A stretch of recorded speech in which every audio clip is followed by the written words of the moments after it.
Jadi gimana nih, Bang Janbong? Ya, kalau ibadah itu Bang mengikuti ajaran-ajaran Tuhan. Ya Yesus saya bilang sendiri, jika hidup keagamaanmu tidak lebih benar dan daripada hidup keagamaan ahli-ahli Taurat dan orang-orang Farisi, sesungguhnya kamu tidak akan masuk ke dalam kerajaan sorga. Itu Yesus yang bilang loh Bang. Iya, aku ngerti. Terus kira-kira Bang masuk sorga? Dalam ajaran kekristenan Bang, hidup dalam kekudusan, hidup dalam kebenaran. Kalau hidup dalam kebenaran, Jalan obat. free time. Asik. Iya.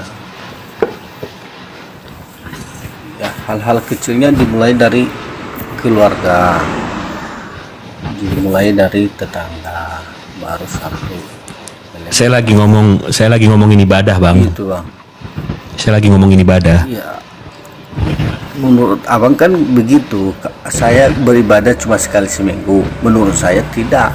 Saya ibadah itu setiap waktu. Jadi dengan Abang menjalani dunia ini dengan baik itu ibadah.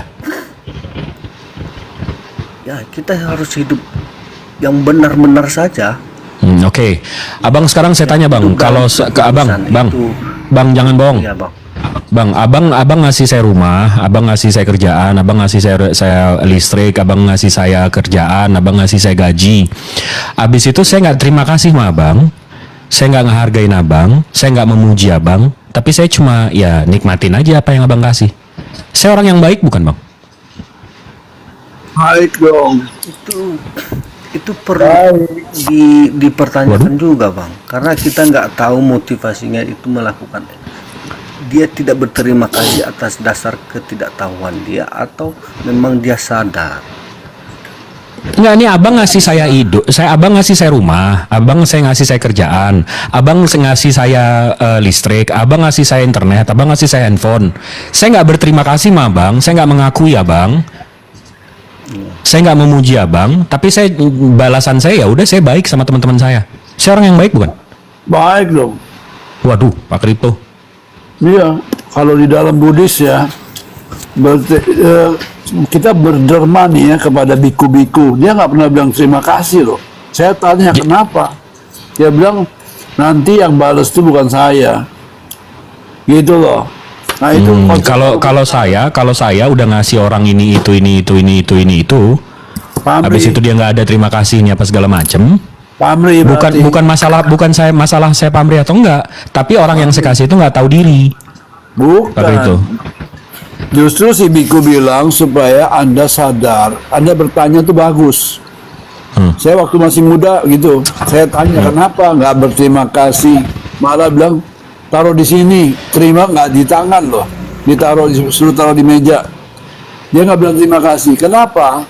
Dia bilang Anda akan dibalas kebaikan Anda sesuai dengan porsinya, jangan takut. Gitu, itu pelajaran. Jadi Ya berarti nggak terima kasih sama yang ngasih. Nggak terima kasih karena dia tahu bahwa akan dibalas. Abang Kripto tahu nggak artinya tidak tahu terima kasih? Lain, tidak tahu terima Apa kasih itu artinya? Membalas dengan kejahatan. Kalau Itu gali ladap namanya. Itu nggak tahu adab namanya. Tidak tahu berterima kasih, ya. Artinya apa itu? Sekarang gini, Hah. kita dilahirkan Ini Bang, karena biar apa? aku potong dulu Bang. Kalau Ya, aku potong. biar aku turun aja. Potong, ayo ngomonglah. Kan hanya omong berterima kasih. Berterima kasih itu kita harus menunjukkan sikap kita yang baik di hadapan orang yang memberikan kita itu. Iya, menunjukkan Jadi- sikap tuh tidak perlu membalas kebaikan dengan kebaikan. Karena ketika kita memberikan Nah, kalaupun seandainya dia melakukan yang tidak baik, maka kita harus cek dulu apakah dia melakukan itu atas dasar ketidaktahuan dia atau memang dia sadar melakukan itu, dia sadar bahwa itu Inilah makhluk-makhluk nggak tahu terima kasih nih. Jadi saya analogikan Bang, izin. Sama seperti kalau kita memberikan kepada sama anak kita, tapi dia tidak mengucapkan terima kasih. Apakah kita harus mengatakan dia begitu? Itu namanya adab Bang, makanya kita mesti ajarin anak kita terima kasih, permisi, maaf. Kata-kata itu mesti kita tanamkan ke anak-anak kita. Makanya anak-anak kecil tuh kalau nerima apa-apa dari orang lain bilang terima kasih. Itu namanya adab Bang. Tidak harus Bang, nggak harus. Nah, ya udah, ini nggak, ini orang feel entitled, orang ngerasa oh gue udah dikasih, gue nggak perlu terima kasih. Itu namanya orang nggak tahu terima kasih. Ini Bang, Kita harus dari sopan, kita, ya sopan dari santun, kita- dikasih bilang terima kasih. Itu perlu. Itu poin saya. walaupun kita nanti berbeda Bang, narasi kita ya kita harus menghargai lah Bang.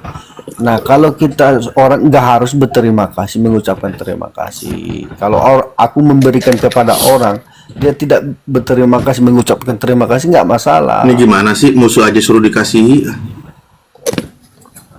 Gitu Bang. Enggak, berarti memang Kalau segitu ininya. Kalau itu menjadi standar bagi kita, ketika dia mengatakan terima kasih, maka itu baik.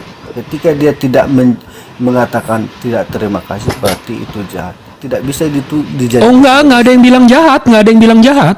Soal saya ngasih ikhlas nggak ikhlas itu urusan saya. Tapi abang yang menerima, saya lagi bahas abang yang menerima, itu tahu terima kasih nggak?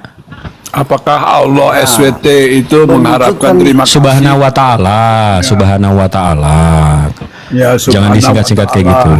Ya, apakah Allah bagus Subhanahu wa begitu. ta'ala itu mengharapkan terima kasih dari makhluknya? Nggak relevan. Tapi saya jadi makhluk yang berterima kasih, yang tahu terima kasih, nggak kurang ajar, nggak gali ladap. Ada ajaran dalam Islam untuk berterima kasih kepada Allah. Dengan amar ma'ruf nahi mungkar, mengerjakan yang diperintahkan dan menjauhi larangannya. Di dalam Islam itu apakah petunjuk atau perintah? Kalau perintah kenapa bisa dilanggar? Perintah, tapi yang melanggar ya nggak ada masalah juga kan? Nanti kan ada konsekuensinya. Kan dia maha kuasa. Ada konsekuensinya kan? Lah ini contoh Bang Kripto. Itu makanya Allah ini maha pengasih lagi maha penyayang. Ini Bang Kripto nggak nyembah Tuhan yang benar. Coba abang sekali bilang Allah SWT langsung disambar petir. Berarti Tuhan saya nggak maha. Berarti Tuhan saya nggak maha pengasih lagi maha penyayang. Nanti tunggu sampai waktunya. Allah itu maha adil lah Bangku. Bang, oke Bang. Gini apa Bang, itu? aku sedikit bertanya Bang, kalau diperbolehkan. Bang Zuma kalau mau masuk Bilang silakan. tadi kan- Bang Zuma. Iya Dinda. Abang bilang, ya, oh ada Bang Zuma ya. Selamat malam Bang Zuma. Malam Bang. Jadi Apa gini, kabar? Ya. Bang. Baik Bang. Kan Bang Jibril ini tadi bilang bahwa Tuhan itu maha adil. Kan begitu Bang. Kalau kita ambil sebuah ilustrasi Bang, ketika aku mengatakan aku ini maha adil, maka tidak cukup hanya dengan kata-kata, Betul, tidak cukup dengan hanya cerita. betul, Maka kita harus membuktikan apakah dia itu maha adil. betul. Jadi kita harus membuktikan Tuhan itu apakah dia adil atau tidak. Betul. Kalau dia tidak adil, bagaimana kita mengakui dia adalah sang adil? Betul. Begitu Bang. Boleh saya ilustrasikan, boleh saya gambarkan Bang? Ya boleh Bang, silakan. Kita lahir dalam kekafiran itu bukan salah kita Bang. Kita lahir dalam kekafiran itu bukan salah kita. Tapi kalau kita mati dalam kekafiran itu total salah kita. Allah. Loh, kenapa Bang Kripto? Gimana? Salah Allah Subhanahu wa taala. Kenapa salah di mana Allah? Ya, dia menciptakan yang jelek, yang buruk. Oke, gimana cara kita tahu baik kalau keburukan itu nggak ada bang? Baik semua, baik ada nggak bang? Jadi berarti keburukan itu baik. Oh enggak dong. Parameter kebaikan itu ada keburukan, sama seperti kalau Allah bikin kanan doang, ada nggak kiri bang? Ada nggak kanan bang? Makanya saya bilang kan, pasangan itu keburukan atau kiri itu baik untuk mengenal apa yang baik. Apa Parameter nggak mesti baik, itu parameter. nggak bisa dong. Sorry, Kalau nggak ada Itu kiri, namanya banyak parameter bang, tolak ukur. Abangku. Sorry, Bang. Bukan Ini bukan Bang berarti cuma ada asli. kejahatan jadi baik. Itu namanya parameter, Akunnya. cara ngukur. Asli Bang Juman ya? Iya betul. Yes. Kali aku Bang Kripto nih, ini kayaknya saya ngerasa saya udah ketemu 3 kali 4 kali sama Bang Kripto nih. Bang Kripto ini open minded. Bang Juma. betul. Iya. Bang Iya, Kripto saya nih sendiri. saking open mindednya sampai kececer otak ini. Silakan Bang Kripto coba narasikan, Abang. Kalau kita nggak tahu tinggi, bagaimana tahu rendah? Kalau kita tahu rendah karena tahu tinggi, itu filsafat Lao Tzu, ya kan? Tahu. Jadi Iya tahu. semua itu ada pasangannya di alam semesta ini. Betul. Itu adanya di Al-Quran. Allah menciptakan segala sesuatu berpasang-pasangan. Jadi Nah, pasangan itu bukan berarti jelek. Setan itu juga baik, melakukan fungsinya sebagai setan, sebagai penggoda. oke. Terus? Oke Bang Jibril, tunggu dulu Bang Kripto. Ya. Santai dulu Bang Kripto, jangan Ya, dipotong-potong. Ya, Kan aku tanya sama Bang Jibril tadi, Tuhan itu dia katakan bahwa Tuhan itu maha adil. Nah sekarang bagaimana kita membuktikan itu bahwa dia itu adalah Tuhan yang adil? Maka Itu kita yang tadi harus saya bilang mengecek. bang. Saya udah jawab itu. Kita lahir dalam kekafiran itu bukan salah kita. Tapi kita mati dalam kekafiran itu total salah kita. bukan jawabannya bukan itu. Begini, Bang. Hah, gimana itu? Bagaimana makhluk bisa meminta bukti kepada yang maha itu? Dengan 20 cara sifat berpikir. 20 sifat itu Lah, yang nih kafir satu jelasin ini sifat Allah. maha mendengar, maha tahu, maha berilmu. Itu sebuah apa? Apakah benar-benar tahu maha? Nggak ada pikiran kita tuh dibentuk tuh untuk tidak mengenal maha. Tanya fisikawan, bisa nggak mengenal maha? Nggak bisa. Udah gas aja nih bang Juma. Udah gas aja bang. Gini Bang Jibril, mungkin kita nggak pernah melihat Tuhan, kita jujur aja bahwa apalagi di dalam ajaran Alkitab, Al-Quran, mungkin pernah saya dengar sama bahwa Tuhan itu tidak terlihat. Nah, untuk membuktikan esensi Tuhan itu bagaimana kemuliaan Tuhan itu. Nah itu contohnya Tuhan itu maha adil, maka kita harus mencari tahu dulu apakah Tuhan itu maha adil apa tidak, kan gitu Bang. Kita harus bagaimana kita percaya dia Tuhan maha adil sementara kita belum tahu gitu loh. Sama seperti ketika saya punya pacar, aku cinta kepadamu, tetapi dia tidak pernah tahu cinta saya itu. Ya, kan Begini gitu, loh, kan? Anda mana bisa mengukur sesuatu yang maha, ya kan?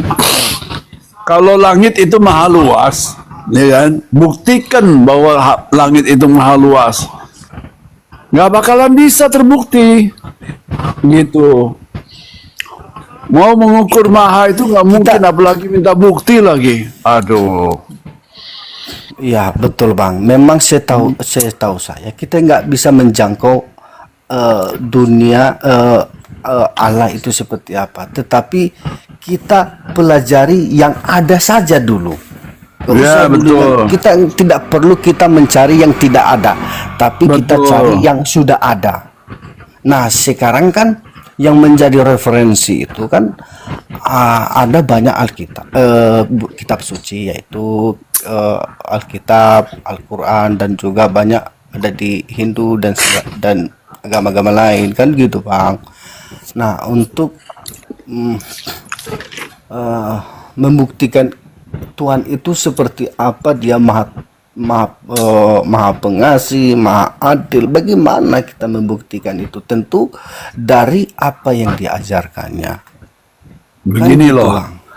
di Yang dalam sudah ada, beragama apa ya, yang sudah diajarkan. begini, Bang, Abang tuh ya, cari Tuhan itu baik di Islam, Yahudi maupun Kristen nggak bakal bisa ketemu, ya kan? Cuman bisa bilang ada atau tidak ada gitu aja, ya. Kata Yesus, tidak seorang pun pernah mengenal Bapa. Ya, Musa tidak pernah, Maliaki tidak pernah, Yahya Pembaptis juga tidak pernah. Berarti Yesus sendiri tidak pernah. Dia hanya mengatakan, aku menyatakan. Ya, eksegioma itu bukan berarti dia melihat. Mentafsirkan. Ya, tidak seorang pun pernah mengenal Bapa, termasuk Yesus sendiri. Ya, dia bisa menyatakannya doang. Ya, aku bukan Bapa, tapi Bapa ada di dalam aku di dalam Bapa. Nah, susah kan? Aku bukan Bapa, sebentar, Abang aku bilang tadi. diutus oleh Bapa. Enggak, Tapi sebentar dulu, siapakah Bang. Bapa? Abang jangan pintar sendiri. Nanti kalau cuma abang ngerti apa yang abang pahami, ujung-ujungnya saya nggak jadi teredukasi gitu loh. Jadi abang sekarang bagaimana cara pemahaman abang itu? Ini yang mana Ya, yang saudara agama kita apa yang nih? benar. Dua Kristen, dua-duanya. Oh, Karena abang bilang tadi macam mana? Yesus itu tidak terlihat, tidak bisa terlihat. Mana? bukan Yesusnya, Bang. Yesus itu manusia, bisa dilihat dia. Oh, jadi kenapa abang bilang tadi nggak terlihat? Bapa yang tidak terlihat, tidak seorang pun pernah melihat Bapa. Bang Juma, saya dulu mau bertanya dulu. Iya. Mumpung abang di sini kan, Silakan, Bang. izin dulu Bang ya, dengan hormat. Silakan. Kita ini harus saling menghargai Bang. Tapi Iya. nggak salah kalau kita mencari tahu Siap. sebagai tambahan wawasan agar Betul kita tidak sekali. berpikir yang salah-salah. Jangan Benar kan gitu sekali. Bang. Silakan, Jangan Bang. sampai kita mengira seseorang tahu-taunya tidak seperti itu. Betul, Abangku. Silakan. Alangkah lebih baiknya bertanya dulu. Ini Siap. Bang. Iya. Sejauh saya ikut, apalagi kalau di medsos ini kan, Facebook pasti adalah tentang agama. Ya, setahu saya Bang, kalau boleh abang luruskan, ya bisalah abang. Silakan, luruskan. Bang. Setahu saya Islam itu mengenal Allah, Iya. percaya bahwa Allah itu tidak terlihat, kan gitu Siap. Bang. Yes. Tapi saya pernah dengar Bang, di akhir zaman Allah itu terlihat. Bagaimana itu Bang? Sebenarnya terlihat atau tidak terlihat sih? Jadi abang jelaskan. Iya. Itu aja Bang. Ya, jadi Bismillahirrahmanirrahim. Terkait dengan Allah Subhanahu wa Ta'ala, di alam semesta ini tidak akan mampu kemudian manusia melihatnya. Tapi ketika di kehidupan berikutnya, kenikmatan yang paling tinggi yang diperoleh oleh orang-orang beriman itu adalah melihat wajah Allah. Melihat wajah Allah artinya melihat kebesaran Allah. Nah, kita tidak bisa menggambarkan seperti apa karena laisa kamitslihi syai', tidak serupa dengan apapun, dan tidak ada satu objek di atas muka bumi ini yang bisa kita persamakan dengan hakikat wajah Allah tersebut. Seibarat kemudian kita melihat rembulan di malam hari, seperti itulah kemudian kelak orang-orang beriman melihat Tuhannya. Seperti itu Bang. Jadi yang tidak bisa dilihat itu di muka bumi ini. Sementara nanti di akhirat, di surga, di jannah, manusia yang beriman mampu kemudian melihat wajah Allah. Wajah di sini boleh diartikan kebesaran, kemuliaan, bahkan hakikat Allah itu sendiri. Nah, itu yang saya kemudian ingin sampaikan kepada saudara. Jadi di alam semesta ini memang kita tidak bisa melihat Allah, tetapi kita bisa merasakan keberadaan Allah dengan adanya agama yang kita anut, adanya kepercayaan, keyakinan bahwa Tuhan itu ada dengan seabrek aturan-aturan yang ada dalam agama kita. Maka kita tahu dan kita yakin pencipta langit dan bumi itu ada. Nah sekarang permasalahannya gini. Sebelum alam semesta diciptakan oleh pencipta, tak ada bumi, tak ada langit. Yang ada hanya pencipta, yang di Islam disebut sang khalik atau sang pencipta. Pertanyaannya, apakah pencipta itu tidak ada? Pasti ada. Meskipun tidak ada ciptaan, sang pencipta itu sudah ada. Nah, artinya ketika kemudian orang di luar Islam mencari Tuhan yang disembah oleh umat Islam, dan kemudian mereka tidak bisa menemukan, tidak sama seperti di agama, mohon maaf, di agama Kristen, mereka bisa menggambarkan Tuhan mereka serupa dengan makhluk bahkan menjadi manusia. Di Islam tidak. Maka muncul kemudian pertanyaan dari saudara-saudara Kristen, mana Tuhannya umat Islam? Apakah umat Islam itu hanya menyembah huruf-huruf? Maka umat Islam kemudian menjawabnya, pencipta langit dan bumi itu tidak bisa diserupakan atau digambarkan dengan apapun. Tetapi hakikatnya ada, Allah itu ada, pencipta langit dan bumi itu ada. Maka tugas umat Islam itu hanya beribadah, menyembah saja, sesuai dengan kaidah-kaidah yang dibawa oleh Nabi yang datang. Tidak mesti didudukkan, oh Tuhan itu harus begini, harus begini, wajahnya begini. Enggak. Umat Islam hanya dengan mengatakan Allahu Akbar, Allah Maha Besar, maka yang Maha Besar ini mendengar dan melihat. Maka tugas umat Islam hanya tunduk berserah diri kepada perintahnya, bukan sibuk mencari seperti apa wujudnya, seperti apa modelnya, seperti apa kemudian hakikatnya dan seterusnya. Di Islam itu enggak begitu. Islam hanya diminta untuk menyadari sepenuh hati Tuhan itu ada, Tuhan itu maha suci, Tuhan itu maha besar, Tuhan itu maha agung, maha adil dan seterusnya. Selesai. Tidak ada tugasnya umat Islam untuk mencari seperti apa wujudnya. Karena di dalam Islam alam semesta ini mencakupi segala kuasa pencipta langit dan bumi. Seperti itu abangku. Silakan.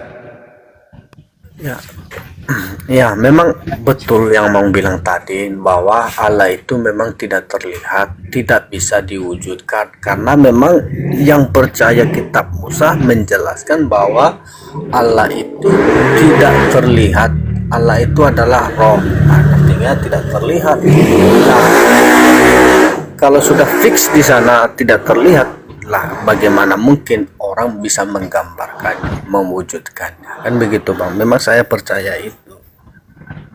Tapi kan di akhir zaman kan, setahu saya ya kan, yang saya dengar bahwa agama Muslim, Islam akan bertemu kepada Allah itu. Apakah benar Bang? Iya Bang, Al-Quran yang menjelaskan itu. Dalam surah Al-Qiyamah itu Allah menerangkan dirinya bahwa salah satu kemudian kebahagiaan, puncak kebahagiaan manusia, orang-orang beriman di hadapan Allah adalah mereka kemudian di akhirat melihat wajah Allah. Mereka berseri-seri kemudian disebabkan karena memandang Tuhannya. Wujuhu yawma izin nadhirah ila rabbiha nadhirah. Wajah-wajah orang-orang beriman pada hari itu berseri-seri disebabkan karena mereka memandang wajah Tuhannya. Sedangkan kata Allah, wa wujuhu yawma izin basirah, dan wajah-wajah orang-orang kafir pada hari itu muram, tazunnu ayyuf ala biha faqirah. Mereka yakin bahwa akan ditimpakan kepada mereka malapetaka yang dahsyat. Itu yang diterangkan dalam Al-Quranul Karim. Tapi bagaimana kemudian Allah itu wujudnya? Tidak bisa digambarkan. Laisa kamislihi syai' ila rabbiha nazira. Hanya dikatakan orang-orang beriman akan memandang Tuhannya. Nah, Rasulullah Muhammad sallallahu alaihi wasallam itu menggambarkan memandang wajah Tuhan itu seibarat memandang bulan. Tak ada berdesakan kemudian. Ketika bulan itu muncul, orang di Amerika, orang di Indonesia, orang di Jepang, seluruh dunia bisa memandang kemudian bulan tanpa berdesakan dan seterusnya, masing-masing manusia bisa menatapnya. Itulah yang dimaksud. Tetapi bukan digambarkan seperti bulan. Bukan. Allah itu tidak, laisa kamitslihi syai'. Hanya digambarkan ila rabbiha nazira. Memandang Tuhannya. Itulah kenikmatan tertinggi. Seperti itu, Bang. Berarti Bang ya, dari penjelasan Abang saya tanggapi, yang saya pahami dari penjelasan Abang nih ya kan. Ya. Allah itu tidak terlihat, tapi di akhir zaman, di akhir ini zaman nanti akan terlihat. Begitu, Bukan Bang. di akhir zaman, Bang. Di awal zaman, di awal masa kehidupan di jannah, malah bukan di akhir tapi di awal. Inilah yang diterangkan di dalam Al-Quran. Wujuhu yawma izin nadirah ila rabbiha nazirah. Wajah-wajah orang mukmin pada hari itu berseri-seri. Hari apa yang dimaksud? Hari di mana mereka kemudian ada di jannah, ila rabbiha nazirah, memandang Tuhannya. Mereka bahagia memandang Tuhan mereka. Nah, ini yang diterangkan oleh Al-Quranul Karim. Seperti itu, kawan. Silakan. Berarti kiamat Bang ya? Salah juga. Di akhirat, Bang, setelah kiamat. Ini kan dunia pertama yang terjadi, kemudian setelah kita di dunia ini masuk dulu ke alam ruh, namanya alam barzah. Itu kalau dalam bahasa di kitab saudara itu Seol, artinya alam orang mati, alam maut.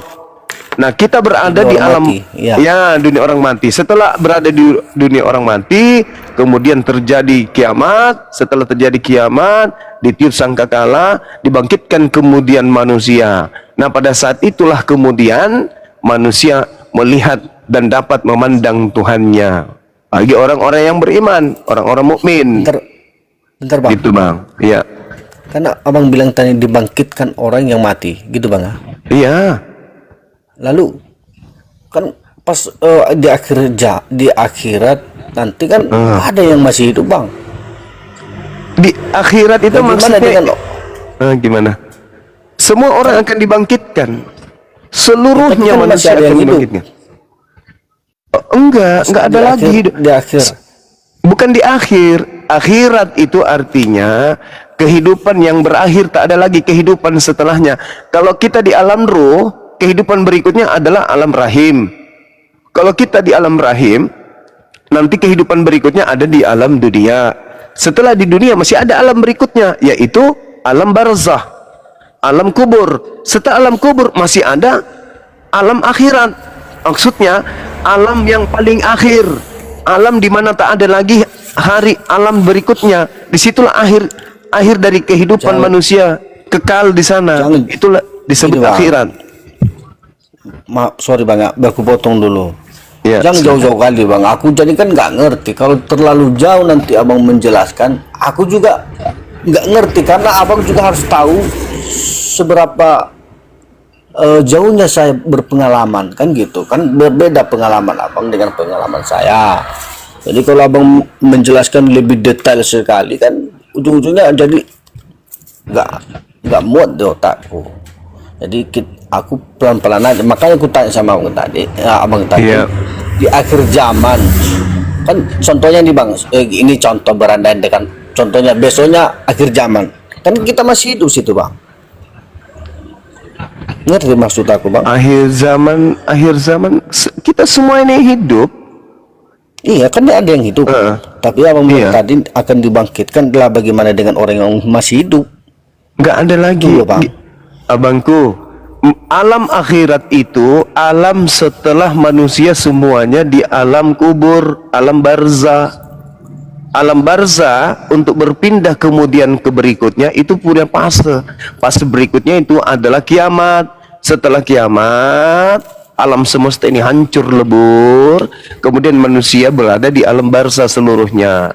Setelah itu kita akan dibangkitkan di hari akhirat. Hari akhirat itu artinya hari yang terakhir. Tak ada lagi hari berikutnya, karena kita sudah berada pada masa yang terakhir. Kan kehidupan manusia itu memiliki masa alam roh. Setelah alam roh berpindah ke alam rahim. Setelah alam rahim pindah ke alam dunia. Setelah di dunia pindah ke alam barzah, alam seol, alam kematian. Setelah alam kematian, kita semua akan dibangkitkan untuk menuju kepada alam akhirat. Itu diterangkan juga di dalam kitab Abang. Coba Anda baca di Yohanes 5 nomor 29, Bang. Semua manusia akan dibangkitkan. Ya. Oke, Bang. Berarti orang yang mati masuk ke dalam kerajaan maut. Maksudnya ke dunia orang mati. Iya. Setelah Kan mati itu dulu, mati. Lah, kan ada orang yang masih hidup. Bang, tidak ada akhirat tanpa kiamat. Antara akhirat itu kiamat dulu. Ketika kiamat itu dunia ini hancur, tidak ada kehidupan, semuanya mati. Semuanya Bang, mati. biar saya lebih mengerti dulu, Bang. Iya. Berarti semua manusia ini akan mati baru di akhirat. Yes. Nah, mati dulu baru pindah ke Mati semua kan, akhirat. nggak ada Semuanya. mati semua orang di bumi ini kan. Yes. Oh, berarti nggak ada lagi yang hidup. Nggak ada lagi yang hidup. Aku, Bang. Iya. Nanti setelah hari akhirat kita dihakimi berdasarkan perbuatan kita ketika hidup di dunia. Kalau kita kemudian melakukan amalan soleh, tempatnya surga. Kalau kita tidak melakukan amalan soleh, tempatnya neraka. Ya, itu dari pemahaman, Bang. Oke, saya menghargai, Bang. Tapi biar saya jelaskan dulu, Bang, sedikit. Silakan. Mungkin bisa Abang ini memberikan edukasi kan gitu, Bang. Mengenai apa yang saya imani selama ini, apa yang saya percaya kan gitu, Bang. Iya. Ya. Saya kan Kristen, tentu dasar iman saya itu adalah Alkitab dan percaya kitab, termasuk kitab Musa. Di kitab Musa itu mengatakan bahwa Allah itu tidak terlihat. Iya. Ya, manusia dengan Allah itu tidak bisa bertatapan muka. Iya. Ya. Jadi di ajaran Kristen sampai seterusnya kita tidak bisa melihat Allah. Itu saat ini saya nggak tahu selanjutnya. Yang penting apa yang diberi itu ya itu saja yang kamu tahu ya, yang dipelajari. Jadi setahu saya karena Allah itu tidak terlihat, yang bertemu dengan kita di akhir zaman itu yaitu Yesus, Bang. Nah, dialah yang menghakimi orang yang hidup dan yang mati. Itu, Bang. Jadi kita tidak bertemu kepada Allah menurut kekristenan, Bang, yang saya tahu gitu, Bang. Iya. Jadi saudara, kalau Anda menyebut kitab Nabi Musa tadi kan, Ya. kalau kita melihat dari pengajaran yang terjadi dalam perjanjian lama atau perjanjian baru milik Bani Israel, ada indikasi kuat kemudian Allah itu dilihat oleh Adam ketika kemudian di surga. Meskipun tidak secara langsung dikatakan, hanya dikatakan bahwasanya Adam mendengarkan langkah kaki Tuhan, kan gitu ya. Berarti Tuhan pada masa itu, andai saja Adam tidak kemudian bersembunyi, maka bisa dia melihat Tuhan. Di dalam Kejadian 3 nomor 8 dan seterusnya. Itu yang pertama. Kemudian kalau kita melihat bagaimana kehidupan di surga tentang Yesus, memang betul Yesus itu adalah hakim, dan dia adalah hakim yang adil. Sebagai hakim harus ada yang terdakwa. Siapa yang terdakwa di sini? Anda boleh baca Matius 7 nomor 22 sampai nomor 23. Bagaimana sebagai hakim Yesus kemudian mengusir orang-orang yang memanggil dirinya Tuhan, bermukjizat pakai namanya, mengusir setan pakai namanya, dan itu adalah Kristen. Kenapa kesimpulan ini muncul? Karena Yesus memang menerangkan di dalam Yohanes 12 nomor 48. Apa kata Yesus di sana? Barang siapa yang menolak aku dan tidak menerima perkataanku, dia sudah ada hakimnya, yaitu firman yang aku sampaikan. Firman itulah kelak yang akan menjadi hakimnya di akhir zaman. Nah, ini bahaya. Bahaya ini. Kalau ini sampai benar-benar terjadi, maka saya sebagai muslim tidak ragu orang-orang Kristen inilah yang akan ditunjang oleh Yesus, dilemparkan ke dalam api neraka menyala-nyala. Itu jelas itu, Bang. Coba Anda teliti lagi tuh ucapan Yesusnya. Apa yang menjadi kemudian bahan materi penghakiman Yesus ternyata adalah firman-firman yang pernah dia sampaikan di tengah-tengah Bani Israel. Sayangnya tidak ada satupun firman yang terlontar dari mulut Yesus untuk menyatakan orang agar menjadi Kristen, untuk menyatakan orang untuk menjadi penyembahnya, untuk menyatakan orang untuk ibadah minggu, untuk makan babi, untuk tidak bersunat. Ini celakanya, dan Kristen melanggar itu semua. Maka saya katakan, Yesus memang hakim, bahkan hakim adil. Sebagai hakim yang adil, tentu ada yang terdakwa. Siapa yang terdakwa? Dia yang tidak melakukan kehendak Bapa. Siapa yang tidak melakukan kehendak Bapa? Tanya saudara Kristen, apakah kehendak Bapa makan babi? Apakah kehendak Bapa menyembah Yesus? Apakah kehendak Bapa ibadah minggu? Apakah kehendak Bapa tidak bersunat? Tanyakan diri Anda. Anda akan temu jawabannya itu. Karena Yesus mengatakan itu. Koridornya, Bang, koridornya, materi penghakimannya ada di Yohanes 12 nomor 48. Ngeri sebenarnya kalau mau bahas ini. Sebagai hakim, Yesus pasti memiliki terdakwa yang dulu di persakitan. Siapa yang dulu di kursi persakitan? Baca Matius 7, Bang. Nomor 22, nomor 23. Alhamdulillah, kami umat Islam tidak berada di kursi tersebut. Ini perlu saya sampaikan, karena kenapa? Ini hal yang sangat mendasar dalam kehidupan kita beragama. Saya kalau diizinkan, saya akan mengurai kemana hendak kita pergi. Terlepas kita Islam, terlepas kita Kristen. Setelah Yesus datang mengajarkan dirinya sebagai Nabi dan Rasul untuk Bani Israel, kita di luar Bani Israel hendak kemana kita? Kalau saya diizinkan menguraikan itu, saya akan uraikan sambil menunggu waktu sahur. Silakan teman. Ya, tanggapi ya. Saya tanggapi. Hari kiamat itu bukan hancur lebur, ya kan? Salah itu. Di dalam surah Al-Hajj ayat 7 yang disebut hari akhir bahwa Allah membangkitkan semua orang di dalam kubur, itu aja, nggak ada hancur lebur. Itu tambah-tambahan aja hancur lebur. Yang ada itu adalah semua orang di dalam kubur akan dibangkitkan. Itu hari kiamat. Bukannya hancur lebur bumi dengan langit dan sebagainya. Di dalam ayat kursi bahwa langit dan bumi itu adalah kursi, ya. Kursi kemahakuasaan, kemuliaan Allah, SWT. Yang mana bisa hancur lebur. Iya. Jadi terima kasih. Kalau iya, terima kasih. Iya. Jadi gini, kalau berbicara mengenai hari kiamat, Bentar bang, iya, Bang Cuma. Silakan. Saya potong dulu kripto ini, Bang. Kita juga harus menghargai keyakinan saudara, Bang. Kita harus menjadi berkat bagi orang. Jangan menjadi batu sandungan bagi orang lain.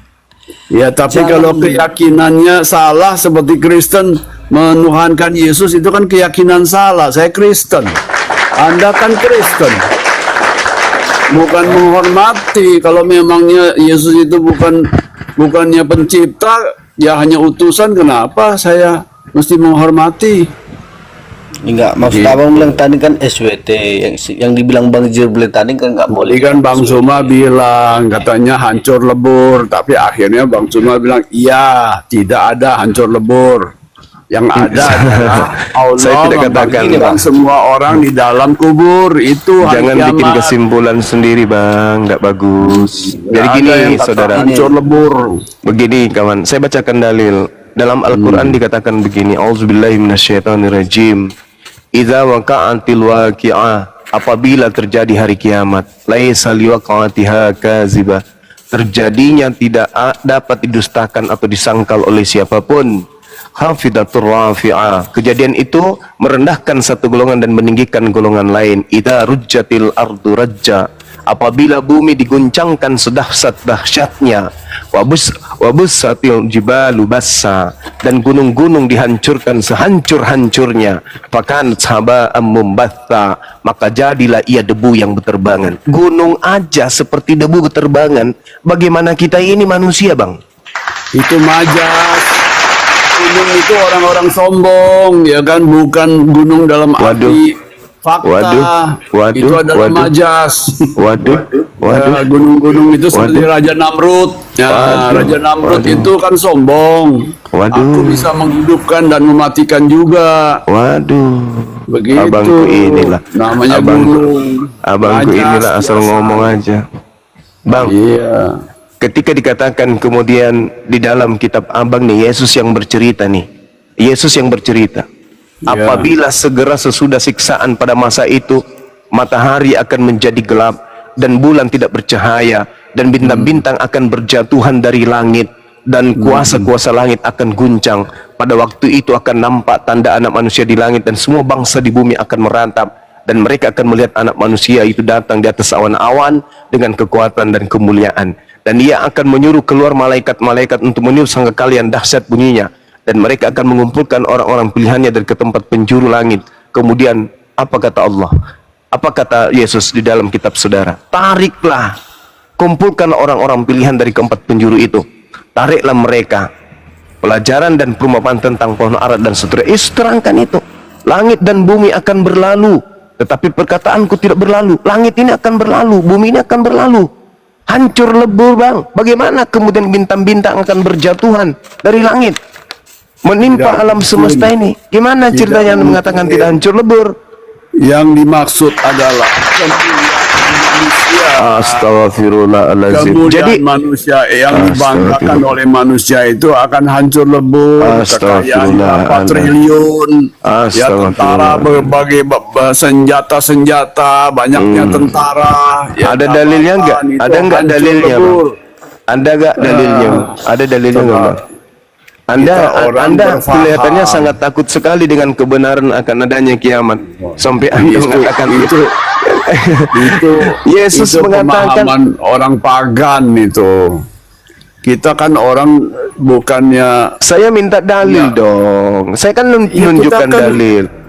Saya ada dalil. Al-Quran dan Bible mengatakan tentang kehancuran alam semesta ini kok dibilang pagan. Anda mengingkari ucapan Yesus berarti. itu berhala. Jadi kalau yakin itu dimulai dengan ainul yakin. Ya, sekarang kabar yakin, dalil kan kabar yakin. Dari kabar yakin timbul tafsir, timbul pemaknaan. Abang yang timbul mentafsirkan pengertian. lo. Ini dalil di Dari- kitab saudara. Abang yang Iya, mentafsirkan, bukan saya. Iya, orang yang berdata lalu banyak dalil itu tidak bisa bergerak ke arah ilmu. Aduh, Namanya berarti Anda ilmu mengingkari yakin. ucapan-ucapan Yesus berarti ya. Yesus itu mencerdaskan, tidak terpaku pada syariat. Tadi tidak ucapan terpaku Yesus pada itu apa, teks. Bang? Anda kok ingkari ucapan Yesus? Bukan ingkari, Ya, maknanya. berarti Anda harus menerima kalau Yesus mengatakan bintang-bintang akan bertaburan, Itu berjatuhan. bukan arti bintang sesungguhnya. Itu bintang-bintang itu apa yang kau anggap seperti bintang film, ya, bintang-bintang.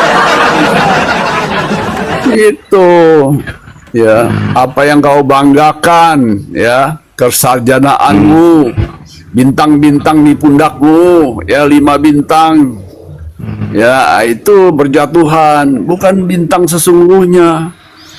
Matius 24 nomor 7, bangsa akan bangkit melawan bangsa dan kerajaan melawan kerajaan, akan ada kelaparan dan gempa bumi di semua tempat.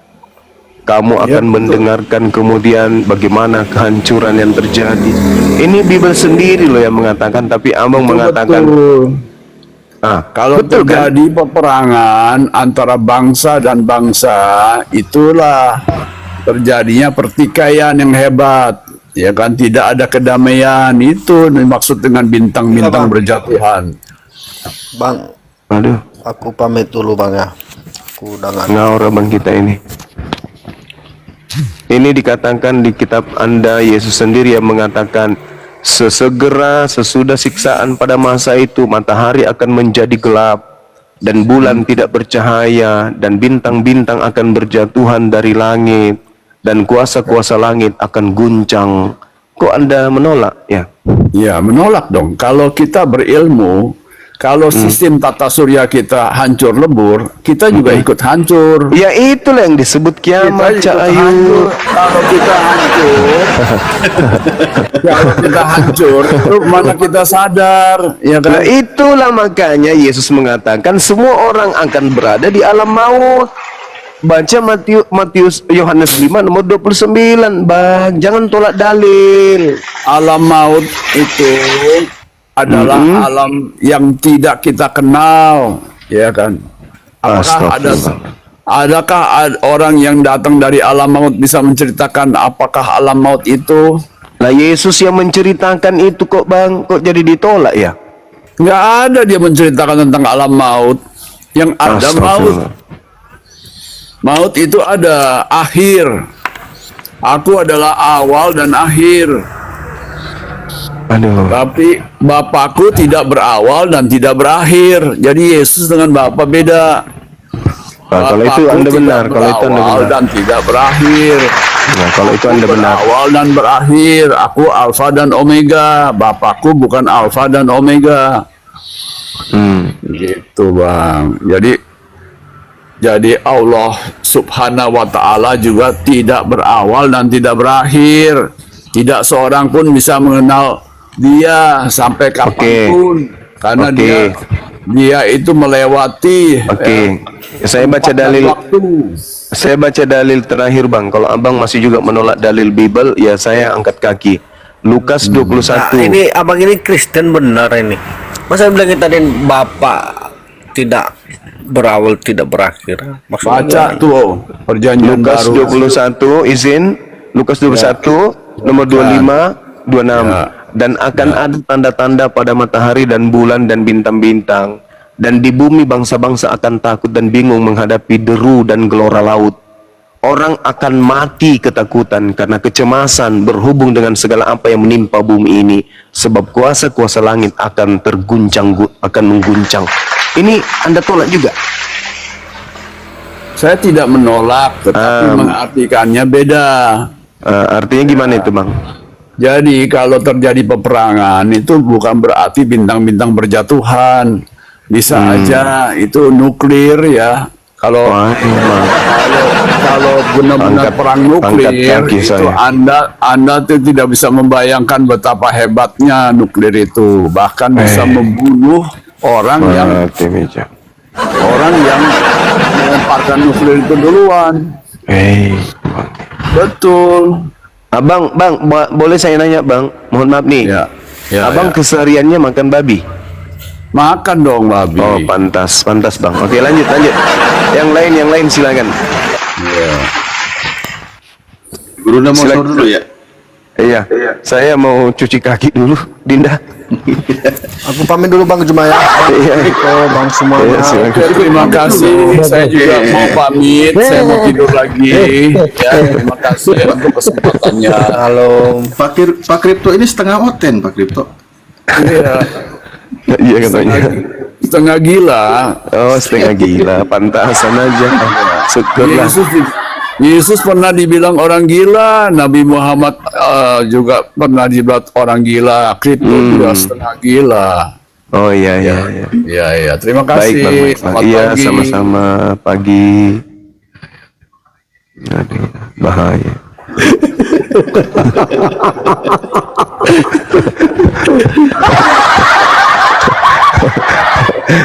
Allahu Akbar. Ini kalau ada orang sudah mengaku setengah gila ini bahaya. Aduh. Balas ya anak-anak. Oke, teman-teman, mungkin ada pasien lagi. Siap, saya naikkan gimana? Silakan teman-teman Kristen kirim permintaan yang lebih berbobot dikit daripada yang dua tadi ya, teman-teman ya. Silakan teman-teman Kristen typing di bawah. Saya Kristen bang, naikkan. Oke, saya naikkan.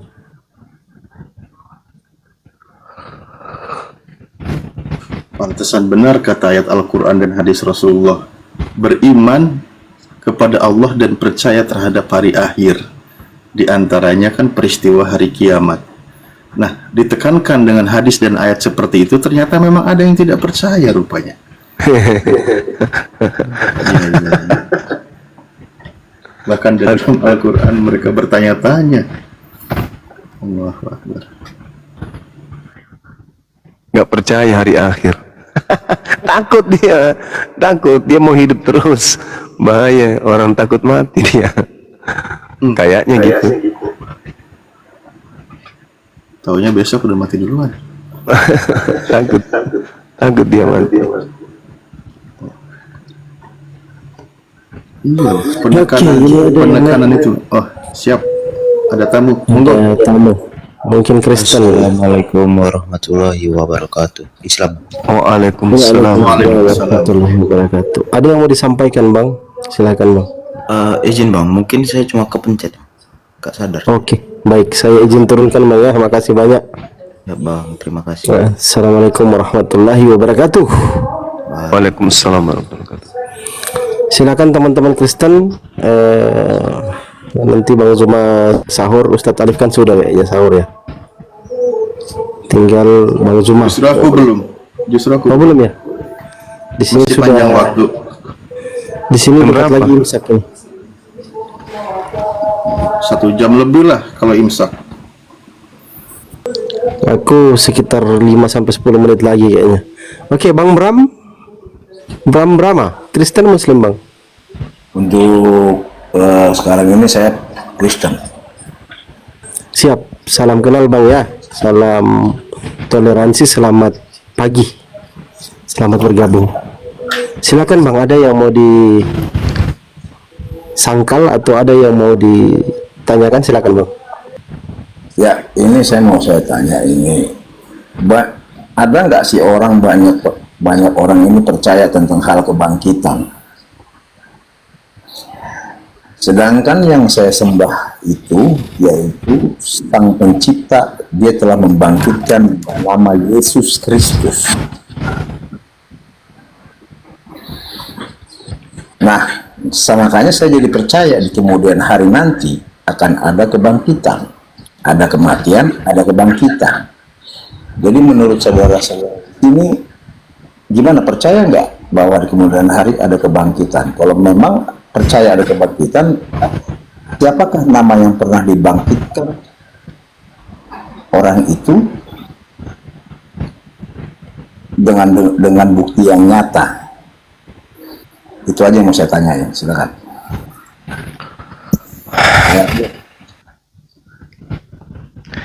Iya, jadi kalau kita berbicara kemudian tentang kebangkitan di dalam Al-Quranul Karim, Allah Subhanahu wa Ta'ala kemudian lebih dulu menjelaskan kepada kami umat Islam di dalam Al-Quran surah Yasin, di kalau nggak salah di ayat 55 mulai ya, Allah kemudian menjelaskan terkait dengan hari kebangkitan atau kebangkitan manusia setelah kematian.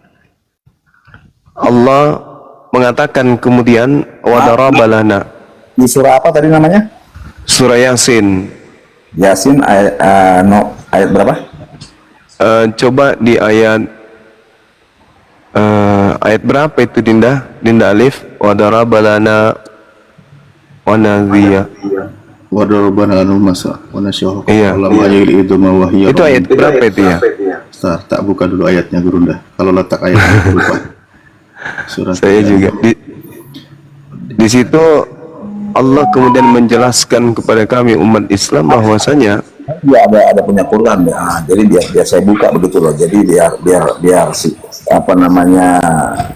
Iya. baca tertera nggak ini ayat sesuai 51 ya.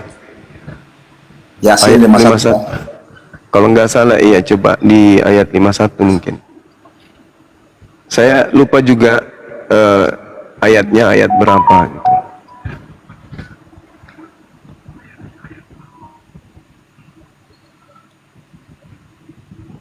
Surah Yasin 78. Oh 78. Wadrabalana masala wa nasiya khalqah qala ma yuhil idama wa hiya ramim. Qul yuhyiha alladzi ansha'aha awwala marrah wa huwa bikulli khalqin alim. khalqin azim. Alim ya, Alim. alim. Wa daraba lana mathalan wa nasiya khalqa qala ma yuhyil hizama wa hiya ramin. Qul yuhyiha alladzi ansha'aha awwala marrah wa huwa bikulli khalqin alim. Jadi kata Allah, dia membuat perumpamaan kemudian bagi kami dan melupakan asal penciptaannya. Dia berkata, siapakah yang bisa menghidupkan? Yasin ini maaf. Yasin ini nomor berapa Yasin ini? Kayak Al-Juhur 36, surah 36, surah 36. Iya. Di situ siapakah yang bisa menghidupkan tulang belulang yang telah hancur lulu? Qul yuhyiha alladzi ansha'aha awwala marrah. Katakanlah wahai Nabi Muhammad, yang akan menghidupkannya adalah Dia yang menciptakannya pertama kali. Dialah Allah yang Maha mengetahui setiap makhluk. Yasin itu di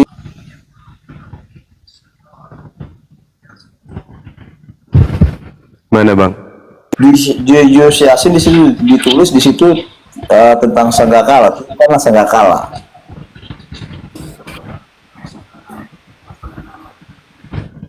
Iya, intinya kan abang mau bertanya kan, apakah ada di dalam Al-Quran tentang kebangkitan? Maaf ya. Ditulis di Yasin 51 tadi ya. Ya. Nah, di situ tiupkanlah sangkakala. Atau gini aja deh, yang tidak membuat Anda bingung itu misalnya Al-Hajj ayat 7 coba. Seingat saya Al-Hajj ayat 7 itu berbicara juga. Al-Hajj ini nomor berapa Al-Hajj ini? Aduh, membahas. Saya 43 akan juga 43. Itu tadi nggak ketemu, surah Yasin nggak ketemu Pak? Ketemu 36. Ini ada di 7879 Ustaz Alif ya. Iya Oh betul. di ayat 7879 ya? Ya, Al-Hajj itu seingatku itu kalau itu surah 20. Itu dulu Yasin dulu. Atau ini deh supaya sudah Banyak tidak sebenarnya. membingungkan beliau. Ini Al-Hajj ayat 7 coba. Wa anna as-sa'atil la raiba fiha wa anna Allaha yab'atsu man fil qubur. Yasin itu di ayat 78 itu tentang menghidupkan tulang belulang itu ya. Ya, itu membangkitkan orang yang sudah hancur lebur malah hidup. Ya. Lanjut. Kalau Yes. yang mudah dipahami oleh saudara-saudara Kristen, Al-Hajj ayat 7, sesungguhnya kiamat itu pasti datang, tidak ada keraguan padanya, dan sesungguhnya Allah akan membangkitkan siapapun yang ada di dalam kubur. Nah, itu jelas tuh. Itu lebih bisa dipahami oleh teman-teman Kristen. Jadi maksud saya di sini Bang. Ya. Maksud saya di sini Bang. Yang saya imani, yang saya sembah itu, yaitu Allah yang disembah bangsa Israel. Dia telah membangkitkan orang mati. Namanya Yesus Kristus. Maksudnya Tuhan, namanya Yesus Kristus. ya, namanya Yesus Kristus.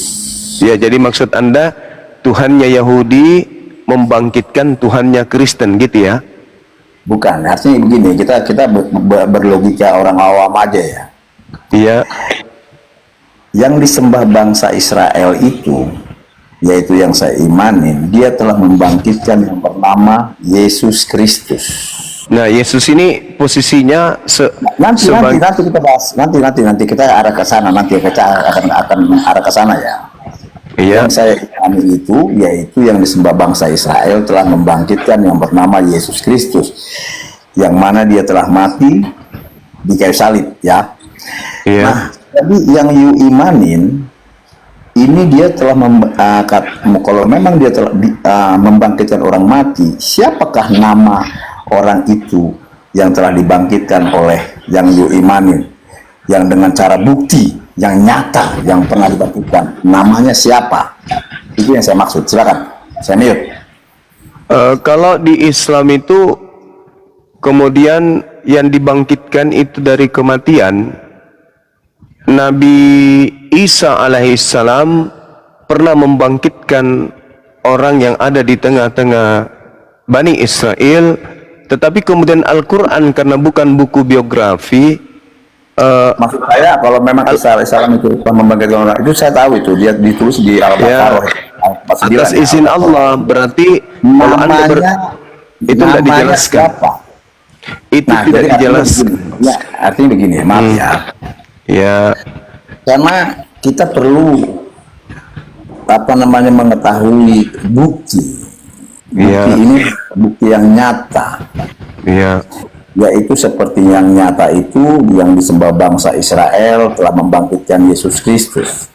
Ditulis di Al-Baqarah ayat 49 bahwa dikatakan di situ dia telah dia juga bisa membangkitkan orang mati. Tetapi namanya tidak dijabarkan. Imran kali Pak, bukan Al-Baqarah. Maaf ya, Ali Imran ayat 49. Nah, di situ Isa alaihissalam dia membangkitkan orang mati. Saya bertanya-tanya, ini benar nggak Isa alaihissalam ini membangkitkan orang mati? Kalau memang benar dia membangkitkan orang mati, siapa namanya? nggak dijelaskan Bang. Terus kalau misalnya kalau dituliskan namanya, fungsinya apa Bang? Bukti itu Bang, bukti sejarah. Bukti untuk apa? Kan dikatakan membangkitkan orang mati udah cukup bagi orang beriman. Kenapa harus ditanya siapa namanya? Maksudnya maaf nih ya Bang ya. Iya. Maaf nih, maaf ya. Jadi begini. Iya. Ada dibangkitkan si A. Contoh saya buat namanya si Sapuridin ya namanya ya. Iya. Lalu nanti ditanya, Saparudinya ditanya, apakah kau keluar dari kubur gitu maksudnya? Bukan. Gini, Lalu? Bang. Sebentar ya Bang. Kita seranah aja nih, kita sejalur aja kita cerita, jangan lari dari yang lain ya. Iya. Sapuridin ini membangkitkan orang mati. Kalau memang Sapuridin ini membangkitkan orang mati, siapa namanya dan tragedinya di mana? Oh gitu. Betul, Jadi Bang. harus benar-benar ini ya. Harus betul-betul jelas kayak gitu ya. Makanya begini, maaf ya Bang ya, maaf ya. Iya. Begitu saya baca Alkitab, Iya. ternyata yang ditulis dalam Alkitab itu semuanya tertulis di situ, sejarah-sejarah dari dalam Nabi, bahkan sampai Nabi-Nabi yang dalam perjanjian lama dan sampai perjanjian baru, semuanya tertera di situ. Jadi sangat jelas, dengan sangat-sangat sempurna sekali situ Bang. Oh gitu. Makanya Termasuk saya jadi tahu, Bang. termasuk disebutkan nggak namanya yang menyunat Yesus? Jadi begini, Kan nama penting Bang. Kalau tidak ada nama kita tidak percaya. Menurut Abang nih harus ada nama. Maka muncul pertanyaan, siapa nama orang yang menyunatkan Yesus? Saya bertanya-tanya Bang, kenapa Yesus disunat? Apa gunanya disunat? Ya, dia tunduk dan taat kepada perintah Tuhannya Bang. Itu wajib bagi Yesus. Kalau tidak ya Yesus termasuk kafir. Maksud saya begini Bang, Ya. dia tunduk dengan perintahnya, dengan hal sunat. Iya, karena Gunanya dia Bani Israel. apa gitu loh. Satu contoh saya buat ya, satu contoh Bang ya. Maaf nih bentar Bang ya, saya mau jabarin ya. Satu contoh nih saya jabarin ya. Iya. Nabi Nuh membuat bahtera yang begitu besar, gunanya, manfaatnya untuk menyelamatkan, manfaatnya untuk menyelamatkan makhluk hidup yang berpasang-pasangan. Satu. Iya. Yang kedua, Nabi Musa membelah laut gunanya untuk menyelamatkan bangsa Israel dari penindasan bangsa Mesir. Iya. Kalau memang Yesus itu disunat selama ketika umur 8 hari, apa gunanya, apa manfaatnya gitu loh yang saya maksud itu. Nah, guna bersunat supaya Yesus bisa masuk ke dalam bait suci, Baitullah. Nggak ada Karena Bang, di- dari tulis Bang, nggak ada Bang. Oh, Nggak ada, Bang. Yesaya 42 Bang. 52, sorry. Itu tidak Bentar, bisa. saya buka. Saya Iya. Yesaya 52. Coba baca nomor satunya, Bang. Apa yang dikatakan di sana, Bang? boleh tidak orang yang tidak bersunat kemudian tinggal di Yerusalem? Tidak boleh, Bang. Kenakanlah seperti pakaian nasional. Maksudnya, halo. Ya saya 52 nomor 1 ya. Ya saya 52 nomor 51 nggak ada, Bang. Ya saya 52 nomor 1 ada, Bang. Kemudian Anda baca Yehezkiel 44 nomor 6, nomor 7, nomor 8, orang yang tidak bersunat tidak boleh masuk ke dalam bait suci. Bagaimana Yesus mau jadi imam, menjadi rabi kalau dia tidak disunat? Nah, sedangkan masuk ke kota Yerusalem saja tidak boleh bagi orang yang tidak bersunat. Itu dalil. Jadi kalau Anda bertanya apa tujuan Yesus bersunat, supaya Yesus bisa masuk ke kota Yerusalem, supaya Yesus bisa masuk ke dalam bait suci. Karena bagi orang Yahudi, orang yang tidak bersunat haram hukumnya masuk ke dalam bait suci, nggak boleh. Makanya orang Kristen yang tidak bersunat itu nggak boleh masuk ke situ kecuali ke gereja. Itu, Bang, jawabannya. Karena haram hukumnya orang Kristen itu masuk ke rumah ibadahnya orang Yahudi, nggak boleh. Karena orang Kristen itu dianggap tamek, najis. Gitu, kawan. Silakan. Oke. Iya. Kita simak ya orang-orang Balawi ya seperti kayak Bang Rik, Bang Bahar Smith, mereka sunat. Iya, sunat. Karena dia keturunan Abraham. Hatinya penuh dengan kebencian, Bang. Ya itu beda lagi, saudara. Nanti, Bang. Sebentar, saya kan udah bicara nih, Bang.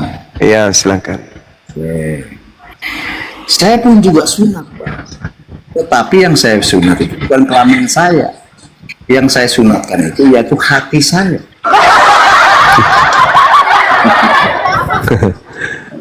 lucu nih, Bang. Sebentar, saya bicara. Lucu aja kalau Anda mengaku tidak sunat tapi sunat hati, itu tidak mungkin, mustahil itu, Bang. Itu lucu bagi saya. Bentar, ya.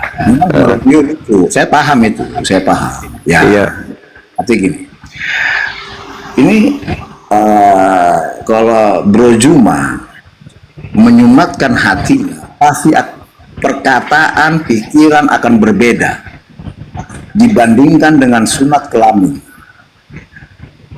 Orang banyak sunat kelamin, tetapi hati pikirannya busuk.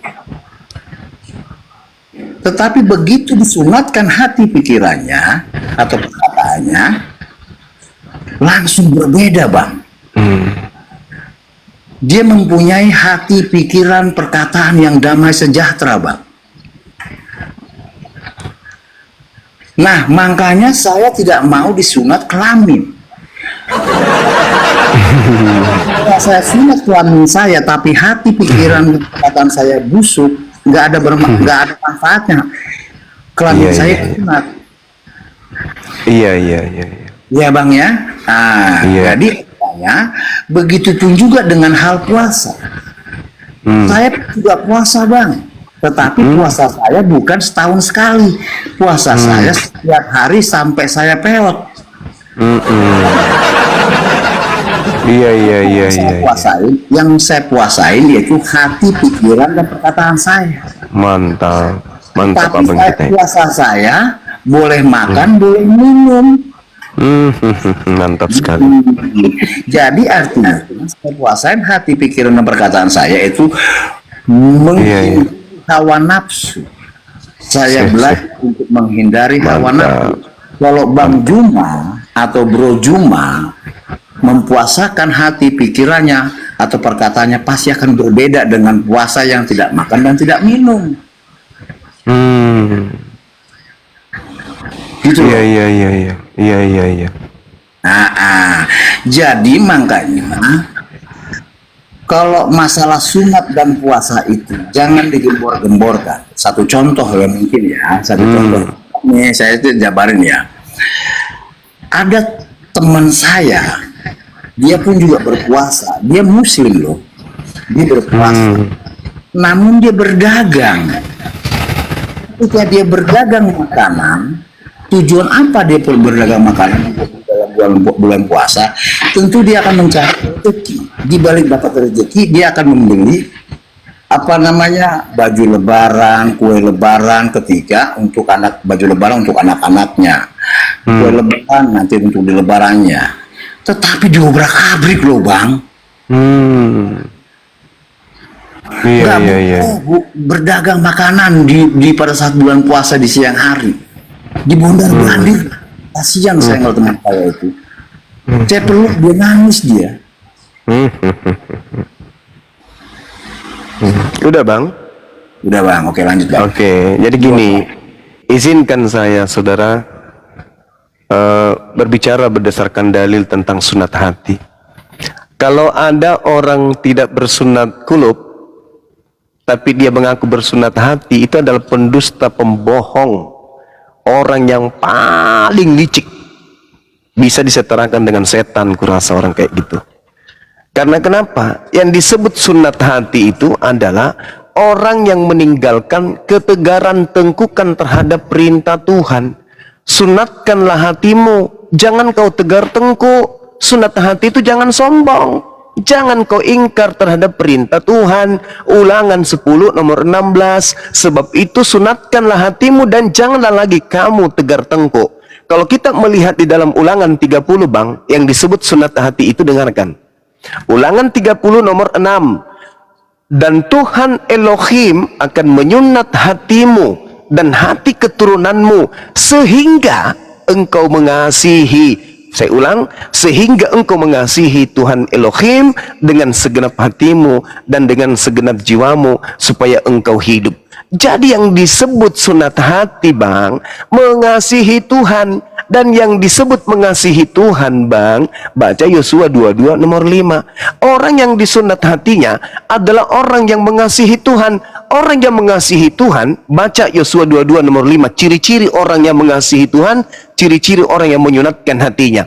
Hanya lakukanlah dengan sangat setia perintah dan hukum yang kuperintahkan kepadamu melalui Musa, hamba Tuhan itu, yakni mengasihi Tuhan Elohim, hidup menurut segala jalan yang ditunjukkannya, tetap mengikuti perintahnya, berpaut padanya dan berbakti kepadanya dengan segenap hatimu dan segenap jiwamu. Itu yang disebut sunat hati Bang. Tunduk dan kemudian patuh terhadap perintahnya. Sunatkan kulubmu, itu perintahnya. Jadi kalau Anda kemudian menerima perintah sunat kulub, Anda tidak sunat kulub, tapi Anda mengatakan saya sunat hati, itu mohon maaf, itu adalah perkataan orang-orang licik atau orang itu tidak berilmu. Orang licik atau orang itu tidak berilmu, tidak paham tentang Bible. Karena yang disebut kasih menurut Bible adalah tunduk bersedar diri, mengikuti kemudian segala ketetapan yang ditunjukkan, mengikuti perintahnya, terpaut padanya dan berbakti kepadanya dengan segenap hati dan segenap jiwamu. Jadi kalau Anda mengatakan Anda sunat hati, halo, sunat hati itu adalah orang yang tunduk kepada perintah-perintah Tuhan, bukan membangkang. Anda tidak sunat kulub, sementara perintahnya sunatkan kulubmu. Kejadian 17 nomor 4, bunuhlah orang yang tidak menyunatkan kulubnya. Kemudian Anda mengatakan, oh no, saya sunat hati. Aduh, sunat hati lebih parah Bang. Sunat hati itu artinya tunduk berserah diri kepada perintah-perintah Tuhan, bukan membangkang. Bukan membangkang. Bagaimana Anda mengatakan Anda sunat hati, sementara hati Anda sombong? Apa yang diperintahkan Tuhan Anda bantah? Apa yang diperintahkan Tuhan Anda ingkari? Apa yang perintahkan Tuhan Anda belakangi? Itu bukan sunat hati itu. Itu tegar tengkuk. Itu namanya tegar tengkuk. Yang Tapi Anda kemudian itu melalui Alkitab Bang ya. Lanjut yes, itu betul itu. Makanya di dalam Al-Quran itu dikatakan fattaqullaha wa atiun, bertakwalah kepada Allah dan taatlah kepada aku. Itu baru dikatakan sunat hati, berserah diri. Makanya kami umat Islam itu disebut Muslim. Muslim Bang, itu adalah hamba Tuhan yang berserah diri. Berserah diri itu maksudnya tunduk kepada perintah Tuhan. Dan Yesus mengatakan apa coba? Yohanes 14 nomor 31. Coba Anda baca apa kata Yesus. Dunia harus tahu bahwa aku Yesus senantiasa tunduk berserah diri untuk taat melaksanakan apa yang diperintahkan Tuhan kepada aku. Dari Alkitab ya. Iya, karena Anda pengiman kepada Bible, kitabnya Yahudi kan? Kan lucu kalau Anda tidak beriman kepada kitab yang Anda ambil dari agama lain. Kan gitu Bang. Silakan Anda bantah kitab Anda, silakan. Oke, saya sudah tinggal tentang hal sunat yang menurut Al-Quran. Apa gunanya surat larinya? kelamin menurut Al-Quran? Silakan. Ketaatan bang, gunanya kemudian di dalam Al-Quran itu adalah supaya kami tidak Tentang sombong. siapa? Al-Quran mengatakan itu, surah Al-Baqarah ayat 130. Itu Al-Quran saya mengatakan itu bang. Orang yang membenci Al-Baqarah ayat 30. Kalau kejidu dengan Bible, lari ke Al-Quran bang ya, gitu caranya bang ya. Maksud saya Al-Baqarah ayat berapa? Nomor berapa? Nomor. Al-Quran surah Al-Baqarah ayat 130 bang. Siapa yang membenci ajaran Ibrahim itu adalah orang bodoh, kata Quran. Berarti orang yang benci ajaran Ibrahim adalah orang bodoh. Orang yang benci sunat, orang bodoh. Kalau saya mengatakan bukan orang bodoh saja. Orang yang mengatakan sunat hati tapi kulupnya aja kagak, itu orang licik. Seperti ular. Itu saudara. Wa may yarghabu an millati Ibrahim illa man safiha nafsa. Al-Baqarah ayat berapa? Ayat 130. Aduh, so intelek abang ini. Bible bang yang mencakar-cakar Anda tadi. Harusnya Anda lari ke Bible, jangan ke Al-Quran. Nyiksa diri abang.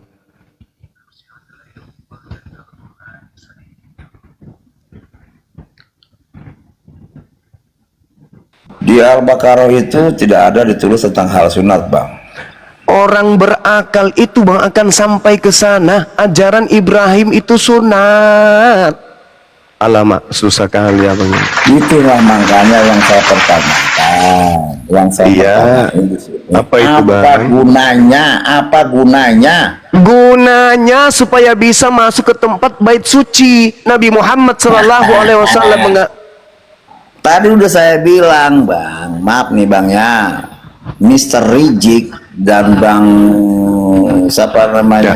mereka itu keturunan mereka Ibrahim, sunat, Bang. Mereka, sunat, mereka Bang. Tapi keturunan hatinya Ibrahim. busuk, Bang. Hati, Mereka pikiran, keturunan dan Nabi perkataannya Ibrahim. busuk, Bang. Oh, enggak begitu. Jadi bukan kayak makanya gitu. Tuhan tidak melihat kelaminmu. Kata siapa Tetapi Tuhan tidak melihat kelamin? Tuhan Saudara, melihat hati. hei, saudara, kalau Anda kemudian diperintah untuk bersunat lantas hati Anda menolak, apa yang Tuhan lihat dari Anda? Kan perintah Tuhannya jelas. Perintah Tuhannya jelas, sunatkanlah kulubmu. Itulah perjanjian kekalku kepada engkau keturunanmu secara turun-temurun. Perjanjian kekal Tuhan Anda langgar. Anda mengatakan hati Anda ditengok sama Tuhan. Lah, perjanjian kekal aja Anda batalin. Gimana dong? Berarti Anda membantah Tuhan, Anda mengingkari Tuhan, bahkan Anda melawan Tuhan. Tuhan memerintahkan dibunuh loh orang yang tidak bersunat. Makanya kalau saya imanin ya, ternyata Allah Subhanahu wa Ta'ala itu melihat kelamin, bukan melihat hati. Lah Allah ya Karim. Bang, sekarang kalau Anda diperintah kemudian bersunat oleh Tuhan, lantas Anda mengatakan, ah tidak, itu tidak penting. Hati Anda itu bagus nggak? Yang ditulis di dalam Alkitab yaitu perjanjian. Kawan Sebentar, kita Bang. ini yang dekat sunat, coba sunat hati itu apa? Kutanya dulu saudara, sunat hati itu apa? Bersihkanlah hatimu, pikiran. Sunat hati, bukan bersihkan hati. Sunat hati itu apa? Jangan Anda mengambil istilah Yahudi tapi Anda goreng pakai istilah gereja. Saya tanya, sunat hati itu adanya di dalam kitabnya Yahudi, kawan. Ulangan ulangan 30. Ulangan 30 nomor 6. Coba Anda baca dulu. Saya mau tanya dulu. Sunat hati itu apa? Apa itu artinya sunat? Bukan makna ya, artinya sunat. Memotong. Sunat memotong. Supaya apa? Ya, supaya tunduk kepada perintah Tuhan. Tidak sombong, tidak angkuh. Dilarang makan babi karena angkuhnya makan babi. Dilarang kemudian pelihara kulub karena angkuhnya pelihara kulub. Abang ini gimana sih? Abang saya ini gimana sih? Abang saya ini nggak usah terlalu bertanya, pandai kali bertanya abang ini. Sekarang saya tanya sama Anda, sunat hati itu apa? Sunat hati itu apa, Bang? Dalam Alkitab yaitu perjanjian antara sunat hati itu apa dulu? Sunat hati itu apa dulu, Bang? Bersihkanlah hatimu, bersih. Di mana Sunat tertulis hati itu? supaya Di bersih. mana tertulis? Di mana tertulis itu bahwa yang dikatakan kemudian sunat hati bersihkan hati? Coba di mana tertulis itu, Bang? Mister Rijik aja ngomong itu sunat itu supaya bersih. Saudara inilah susah Bang kalau menjadi Kristen. Apakah memang harus kayak gini Makanya kamu diskusinya? tuh harus nyimak, jangan ngikutin perkataan kamu, harus kamu simak. Saya Orang-orang tanya Malawi, berdasarkan Balawi itu Bible, kawan. menurut Islam, Islam Menurut orang-orang kitabnya benar. orang Yahudi, Ulangan 30 nomor 6, apa yang dimaksud dengan sunat hati? Maksud saya di sini Bang Bro Juma, menurut Muslim yaitu sunat itu adalah bersih-bersih. Ya iya memang. Karena itu perintah Tuhan. Karena itu perintah. Artinya, makanya Karena itu yang saya perintah. tarik ke tentang hati itu. Sekarang kalau bersihkanlah, sekarang boleh nggak bersih-bersihkanlah dikatakan, hatimu. Abang? Bisa nggak kita diskusi baik-baik, Abangku? Kalau ada orang menolak perintah Tuhan, apakah hatinya bersih? Kutanya dulu, apakah bersih hati orang yang melanggar perintah Tuhan? Ayo, bersih nggak hatinya orang yang melanggar perintah Tuhan? Bersih nggak menurut Anda? Kotor, Paman. Nah, kotor. Cobalah pakai akalnya, jangan licik lah, Bang. Jangan nanti ditertawakan semua. Bukan hakmu. Lah, saya Jangan kan bertanya. Saya Jangan bertanya. berbohong, itu Saya perintah. bertanya. Saya bertanya, ada nggak perintah Tetapi kemudian kalau untuk bersunat? perjanjian, Bro Juma, kalau perjanjian dengan perintah itu berbeda, Bro. Makanya Jadi sunat itu bukan kalau perintah. kamu mengikuti perintah. Bang, jadi sunat yang itu kamu bukan perintah. Oke, saya mute nih, Bang. Lanjut, Bang. Ya, nggak usah di-mute, Bang. Lebay kali. Nggak usah kalau ditanya jawab. Nggak usah di-mute. Jangan Anda ditanya, lain larinya kemana-mana. Sebagaimana Anda bertanya tentang Al-Quran, saya jawab Ya, berdasarkan oke. Al-Quran. Sekarang saya Sama tanya kepada Yakin Anda. ini. Nah, itu kan Apa? bicara sendiri. Oke, saya nggak ada Pertanyaan saya, saudara, sunat hati menurut kitabnya Yahudi itu apa? Anda mengatakan bersih-bersih. Anda mengatakan apa tadi itu? Mana dalilnya? Harus ada dalil, Bang, karena kita berbicara mengenai kitab. Apalagi ini kitab yang Anda ambil secara tidak sah dari agama Yahudi. Ayo, apa itu sunat hati? Berkata, sabdanya sang pencipta berkata begini, Bro Jum. Sunatkanlah hatimu, pikiranmu, dan perkataanmu. Di mana itu tertulis? Kamu kan tahu tentang aduh. Alkitab. Inilah Ya, kan? inilah hebatnya. Inilah Makanya hebatnya. kamu makanya saya selama ini saya perhatiin kamu tuh pura-pura hafal, ngerti. tentang Anda Alkitab. sendiri tahu nggak? Ditanya Nggak tahu, dalil. kamu bertanya juga di mana ditulis. Ya, saya tanya sama saudara, karena dalil itu nggak ada. Dalil yang Anda sebutkan tadi itu tak ada di kitabnya Yahudi. Anda dapat Jadi karangan begini, dari mana bro. itu? Jadi begini, Bro. Bro Jumi, Alamak, saudara Bro sendiri. Juma, gini Bro Juma ya. Udahlah. Kalau Saya nggak saya mau. imanin ya. Saya tidak mau diskusi dengan orang yang memperbodoh dirinya dan menipu orang lain. Mending Anda turun, istirahat. Anda lelah. Anda nggak paham Bible. Maaf nih, saya kalau berbicara berdasarkan dalil di dalam kitabnya Yahudi yang Anda pakai dan dalam Al-Quran yang saya pakai. Begitu kawan, berdiskusi itu kayak begitu. Karena tujuan kita berdiskusi bukan menang kalah. Diskusi kita itu tujuannya untuk memberikan edukasi. Anda mengatakan saya tidak sunat kulub tapi saya sunat hati. Itu licik namanya, itu bohong itu namanya. Yang disebut sunat hati adalah orang yang tunduk terhadap perintah Tuhan. Masakan Anda mengatakan saya tidak sunat kulub tapi saya sunat hati? Nyambungnya di mana? Yang disebut sunat hati adalah orang yang mengikuti perintah Tuhan. Perintah Tuhannya sunatkan kulubmu. Kenapa Anda tidak lakukan? Berarti Anda tidak sunat hati. Anda sombong. Anda lebih percaya kepada Paulus.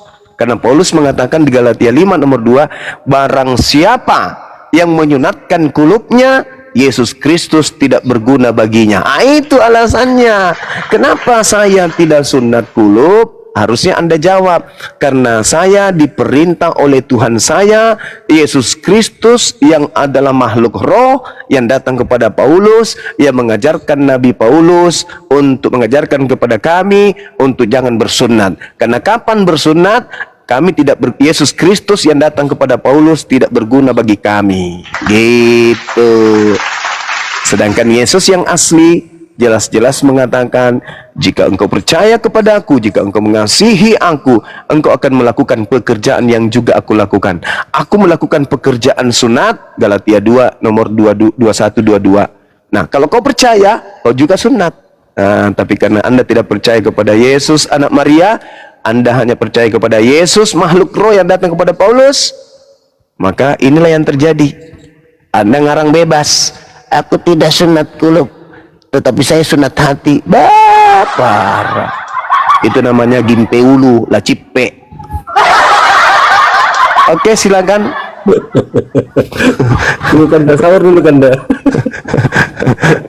Aku izin santap sahur dulu, Guruna. Ya, Ustaz. Iya, silakan. Lah cipe ulu. Mau ini berdiskusi tapi tidak memahami materi, tidak kuasai materi. Sorry. Sunat hati ada mati ke. Sunat hati itu orang yang tidak sombong, ikhlas menerima perintah. Orang yang sunat hati itu itulah muslim. Apa yang diperintahkan Tuhannya, itu yang dilakukan hatinya. Itu hatinya tunduk melaksanakan perintah. Itu sunat hati. Maka orang yang sunat hati sama dengan muslim. Orang yang angku, sombong, tegar tengku, itulah orang kafir yang ingkar terhadap perintah Tuhan. Itu tidak sunat hati namanya. Itu kafir, kufur, tegar tengku. Begitu saudara, Bram. Ayolah, diskusi kita itu harus memberikan nilai positif. Jangan kayak gitu, malu-maluin saudara kita Kristen. Diminta dalil, kamu kan sudah paham dalil lah, caranya licik kali. Macipe ulu. La cipe ulu, la cipe. La cuka ulu, la gempung. La peda. Gimpe la gimpe. Toka. La peda. La marupa. Kabel lampet.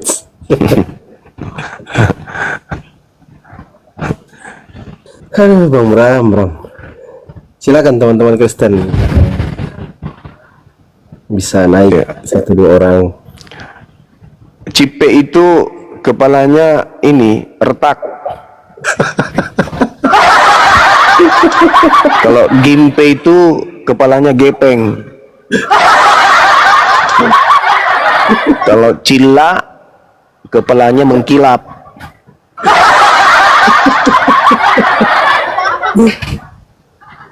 Kalau peda itu kepalanya ini apa, yang anak-anak SMA itu yang biasa dicukur sama guru gara-gara gondrong rambutnya. Toka. Bahasa sini apa ya kawan, kalau kita digundulin sama guru karena rambut panjang itu apa namanya? Gigi kelelawar. Bukan cepat, bukan. Pia. Di gigi kelelawar. Apa itu? Cola itu bukan, itu cola itu kari.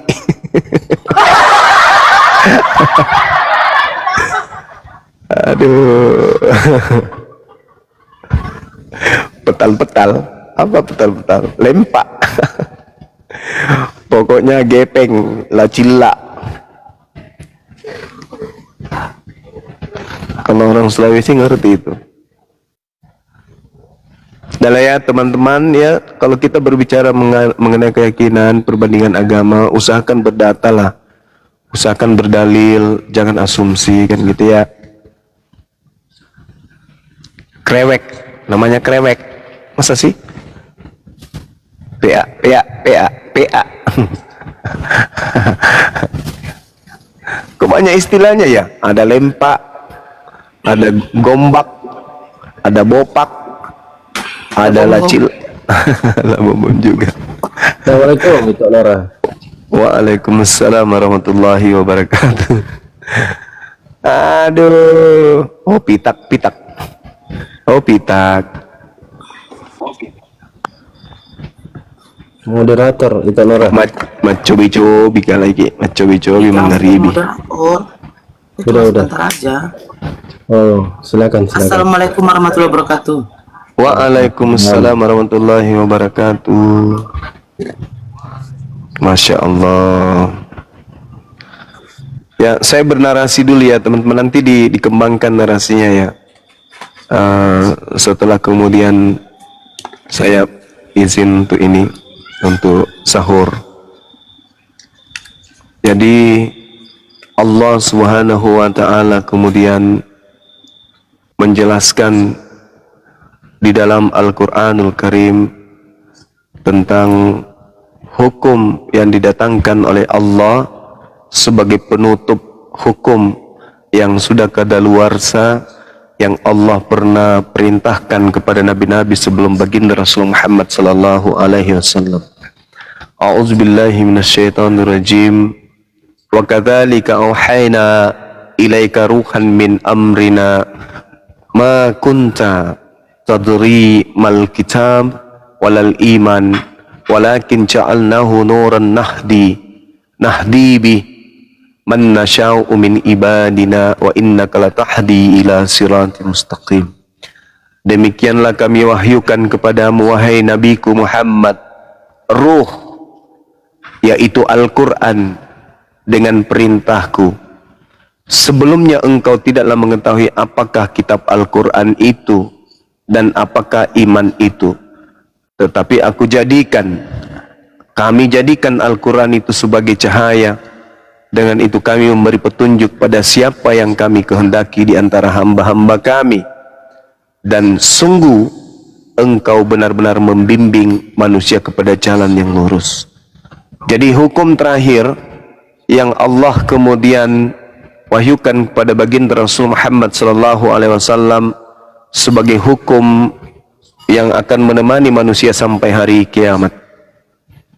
Di dalam kaidah perbandingan agama, materi-materi kemudian itu kita dapatkan, kita disuplai oleh banyak materi, ya, termasuk juga materi yang muncul di dalam kitabnya orang Yahudi sebagai perjanjian baru, yaitu kitab Taurat menurut ukuran mereka. Di dalam Ulangan 33 di nomor 1, di situ dikatakan bagaimana sosok hamba kemudian, yaitu Nabi Musa, Abdillah atau hamba Allah yang diutus kemudian kepada orang Israel. Di ayat 2-nya diterangkan, berkatalah dia, Tuhan datang dari Sinai dan terbit kepada mereka dari Seir. Ia tampak bersinar dari pegunungan Paran dan datang dari tengah-tengah 10.000 orang suci. Di sebelah kanannya tampak kemudian api yang menyala. Nah, sahabat-sahabat sekalian dimanapun berada, kalau kita melihat di situ ada 3 bagian kemudian. Yang pertama Turzina di dalam kitab Ulangan 33 nomor 2, atau dikatakan dari Zinai atau Turzina kalau di dalam Islam dikatakannya. Nah, Turzina atau Sinai ini bukit tempat di mana Nabi Musa kemudian menerima hukum. Sedangkan Zair, tanah Kanaan, tempat tempat di mana Nabi Isa alaihissalam kemudian mendakwakan ajarannya di Bethlehem atau di tanah Kanaan atau di Zair. Sedangkan Paran adalah tempat Nabi Muhammad sallallahu alaihi wasallam itu dilahirkan. Jadi ketika di dalam Ulangan 33 nomor 2 berkatalah dia, Tuhan akan datang dari Sinai, Nabi Musa, terbit kepada mereka dari Zair, Nabi Isa, dan ia tampak bersinar dari pegunungan Paran, Nabi Muhammad, dan datang di tengah-tengah 10.000 orang yang suci, artinya orang-orang yang bersunat. Di sebelah kanannya tampak kepada mereka api yang menyala. Nah, di ayat ketiganya di situ dikatakan begini, sungguh dia mengasihi umatnya, semua orang yang kudus kemudian di dalam tanganmu lah mereka, pada kakimu lah mereka duduk menangkap sesuatu dari firmanmu. Di data ini kemudian dikatakan tempat kudus atau Qades, yaitu Baitullah. Nah, sahabat-sahabat, di ori teksnya di data ulangan 33 ini, itu terjemahannya itu bukan sebenarnya hukum api, bukan. Bahwa dikatakan mereka ada api atau hukum api yang menyala, bukan. Tetapi yang ada dalam original teksnya itu adalah tiang api. Jadi unsur tiang api adalah satu unsur yang sanggup dan akan membinasakan unsur-unsur kimia apapun di depannya. Ya, jadi kalau kita berbicara mengenai unsur api, api ini adalah sesuatu yang menjadi hal atau materi atau unsur yang sanggup dan akan membinasakan unsur-unsur lainnya. Unsur-unsur kimia yang ada kemudian itu akan dihabiskan oleh api. Baja sekalipun akan hancur oleh api. Jadi yang dimaksud dalam data itu, data ulangan 33 nomor 2 itu maksudnya, itu seibarat tiang api yang artinya kemudian satu konsep yang artinya bukan tiang beneran, di mana tiang di sini adalah sendi-sendi yang sangat kuat, karena konsep agama itu kuat yang dibawa oleh Nabi dari Faran itu adalah sebuah konsep agama yang kuat, maka harus kuat dari segala aspek. Lalu agama apa yang muncul dari Faran? Tak lain dan tak bukan adalah Islam. Hanya Islam yang memiliki tiang yang sangat kuat. Makanya dikatakan as-salat imaduddin. Salat itu adalah tiang agama. Nah, kemudian Islam memiliki 4 sendi atau memiliki 4 tiang kuat yang kokoh yang tidak pernah luntur dimakan zaman dan tidak pernah kalah dimakan hukum-hukum yang lain. 4 sendi atau 4 tiang kuat yang kokoh kemudian dalam Islam itu, yang pertama adalah tauhid. Apa itu? Mengesahkan pencipta langit dan bumi. Yang kedua adalah ibadah, semisal yang sedang kita lakukan sekarang ini, puasa, salat dan seterusnya. Yang ketiga adalah muamalah, cinta kepada sesama manusia, sosial merata, adil dan seterusnya, berinteraksi antar sesama manusia, berlaku adil kepada sesama manusia. Dan yang terakhir itu adalah akhlak, budi pekerti. Jadi 4 pilar atau 4 sendi atau 4 tiang yang sangat kokoh yang dibawa oleh dia yang berasal dari Faran, di tangannya 4 pilar yang kemudian 4 pondasi, 4 tiang, 4 sesuatu yang menjadi sendi kekuatan pengajaran langit yang ada di atas muka bumi.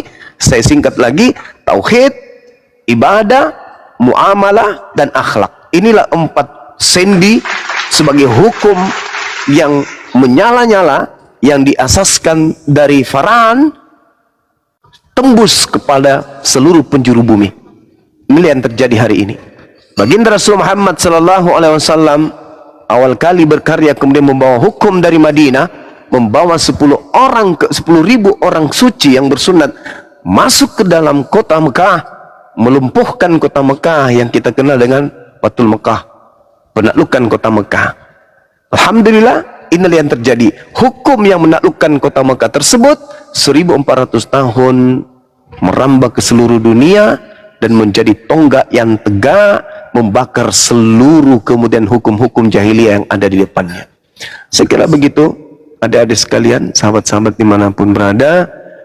Ini adalah pernyataan saya berdasarkan ulangan 33 yang mendasari kemudian apologet Islam itu berdiri, yang disingkat dengan api, karena api ini adalah hukum yang menyala-nyala yang membakar semua konsep-konsep kejahiliaan.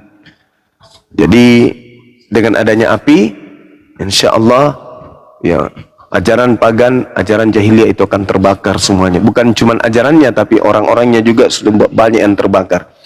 Kemudian sayembara masih berlaku, teman-teman. Masih ada 15 juta. Belum saya belikan baju lebaran. Kalau ada saudara Kristen saya yang bersedia untuk berdiskusi dengan saya dengan baik, sopan, elegan, memberikan edukasi, bukan caci maki, silakan naik setelah sahur, setelah sholat subuh. saya akan meladeni Anda. Kemudian materinya masih sama yang kemarin. Benarkah yang datang kepada Paulus itu adalah Yesus anak Maria?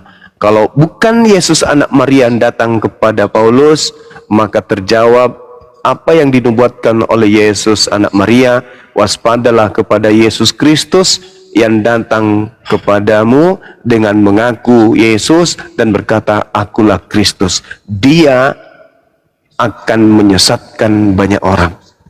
Nah, kalau ini bukan anak Maria, bahaya ini, bahaya. Mudah-mudahan saja teman-teman sekalian, sahabat-sahabat sekalian, ada dari saudara kita Kristen yang mampu membuktikan bahwa yang mereka sembah bernama Yesus Kristus itu adalah anak Maria.